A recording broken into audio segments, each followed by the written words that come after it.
So you want to buy a potato farm. You buy a massive stretch of dirt, plant millions of seeds, let them grow, sell them to a French fry factory and collect the checks. It sounds like the closest thing the agricultural world has to a guaranteed money printing machine. People are always going to eat fries and potato chips, right?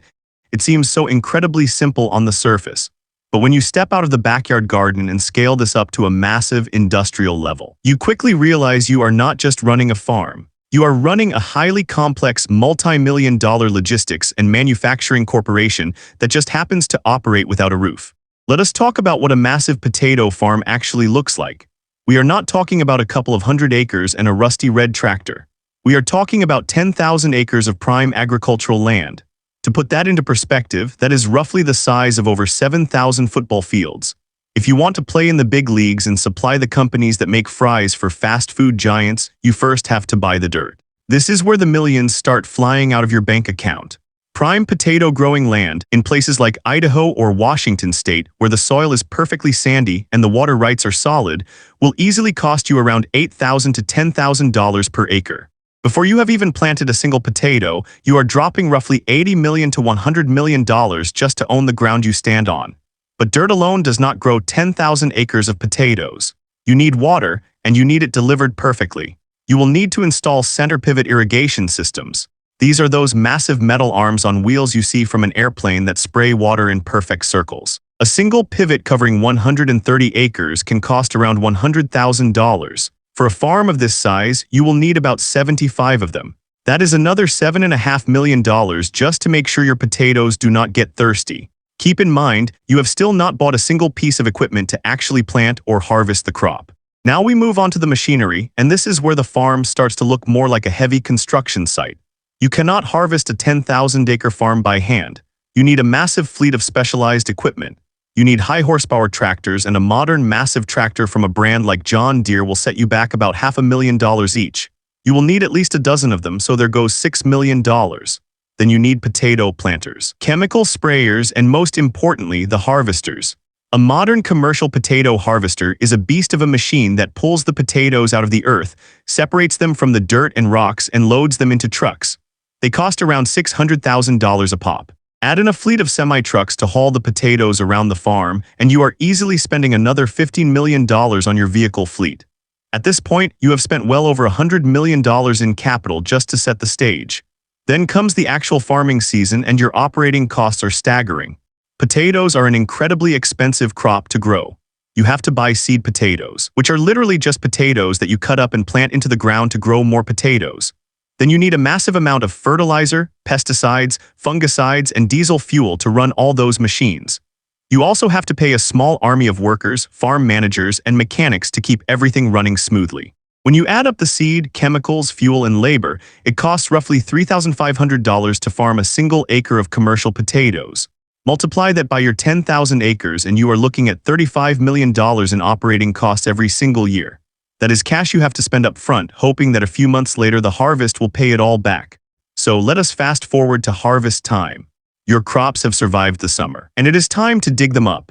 A good commercial farm can yield about 50,000 pounds of potatoes per acre. Across 10,000 acres, you are pulling 500 million pounds of potatoes out of the earth. That is 250,000 tons of food. You cannot just dump 500 million pounds of potatoes on the open market in one afternoon. French fry factories and potato chip plants want a steady supply of potatoes all year round, not just in October. This means you need storage, but you cannot just throw them in a dark barn. Potatoes are alive, and if they get too warm, they sprout. If they get too cold, their starches turn to sugar, and when a factory tries to fry a sugary potato, it turns entirely black. To prevent this, you have to build massive climate-controlled storage facilities. These buildings are heavily insulated and use massive computer-controlled ventilation and refrigeration systems to keep the potatoes at exactly 46 degrees Fahrenheit with perfect humidity. Building enough climate-controlled storage for 500 million pounds of potatoes will easily cost you another $20 million. Now let us talk about the money coming back in.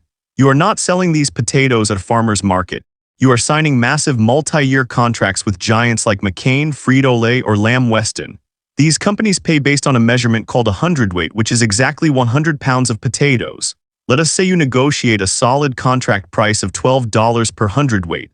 Let us do the math on your revenue. You yielded 50,000 pounds per acre, which is 500 hundredweight per acre.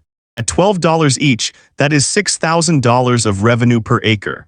Multiply that by your 10,000 acres, and your farm just generated $60 million in gross revenue for the year. When you see a number like $60 million, it sounds like you have hit the absolute jackpot. But remember the massive cost we talked about. Your annual operating cost, the seed, the fertilizer, the fuel, the labor, was $35 million. You subtract that from your $60 million and you are left with $25 million in gross profit. But wait, we are not done. You did not pay for that $100 million land and equipment out of your own pocket. You took out massive agricultural loans. Your annual loan payments, interest, property taxes, and insurance on all that machinery could easily eat up another $10 to $15 million. Suddenly, your $25 million profit is looking more like $10 million. $10 million in pure net profit is still an incredible amount of money. You are undoubtedly incredibly wealthy. You own a massive appreciating asset in the form of land, and you are generating millions in cash flow.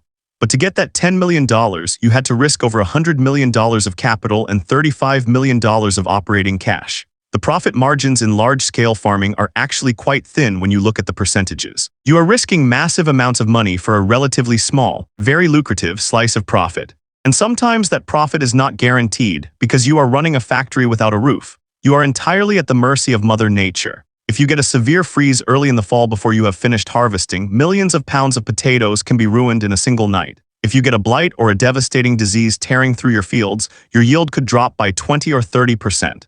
A 30% drop in yield does not just mean you make less profit. It means your $60 million in revenue drops to $42 million. Owning a potato farm on this scale is a high-stakes game of agricultural poker. It requires intense scientific knowledge of soil chemistry, incredible logistical planning, and nerves of absolute steel. You are managing fleets of million-dollar machines, negotiating corporate contracts for $500 million of food, and battling the weather every single day. It is an incredibly lucrative business if you have the capital to start and the skill to manage it properly. It is not just about planting a seed and waiting for the money to grow. It is about mastering the complex economics of feeding the world,